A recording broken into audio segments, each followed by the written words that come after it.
North Korea's latest test after 2 months of pretty much being dormant with this missile, and it was a doozy of a missile. Apparently now it indicates that the North Koreans have the technology to hit anywhere in the continental United States. To a guy who's worried and has been worried about this long before lots of other folks, saying, you know, the North Koreans are far more progressing on this than we give them credit for. Of course, the former USS Cole commander, Kirk Lippal. Commander, very good to have you. Good morning, Neil. What do we do, though? You know, I know every time I have you, sir, it comes back to that. What do we do? We're talking about stiffer sanctions. Someone is providing something to the North Koreans to keep them going through those sanctions. So will they do the trick? Well, right now, Neil, the bottom line is the United States has not applied hardly any pressure against the country that has aided and abetted North Korea, and that's China.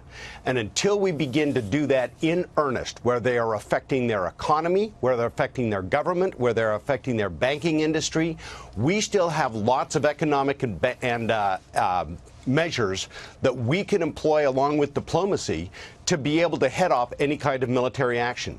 On one hand, while we need to prepare it, we need to put systems in place, whether it's THAAD or the Aegis system ashore or others around the world, to be prepared for this threat when it continues to grow. On the other hand, we need to have a lot more pressure put on China because they're the ones causing this. You know, Commander, I'm wondering if the Chinese can. Now, I'm sure they were given a heads up about this launch, this missile launch, before the North Koreans did it. Maybe not. But obviously they had sent a representative there, at least under the appearance of doing something. Maybe it was legitimate and heartfelt and sincere. But the North Koreans still did this. They had to know that would make the Chinese at least look to the world like fools. So can China even control this? We haven't seen China apply any pressure yet. They have done things on the margin. Even today, they're barely complying, if they're complying at all, with any of the sanctions that have been put in place. Russia is aiding and abetting it as well.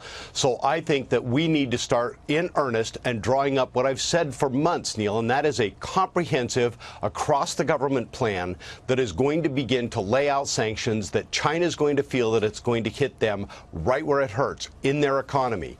Yes, it is going to affect our economy. Yes, our markets are going to take a hit. But now it's the president's responsibility to talk to the American people and say, this is why this is a threat. This is the danger it poses to our nation. This is what we are going to do to counter it. These are the effects we're going to feel. But as a nation, we have to do it because the consequences of it cannot be measured in a detonation here at home. Commander, thank you very, very much. Appreciate it. Thank you, Neil.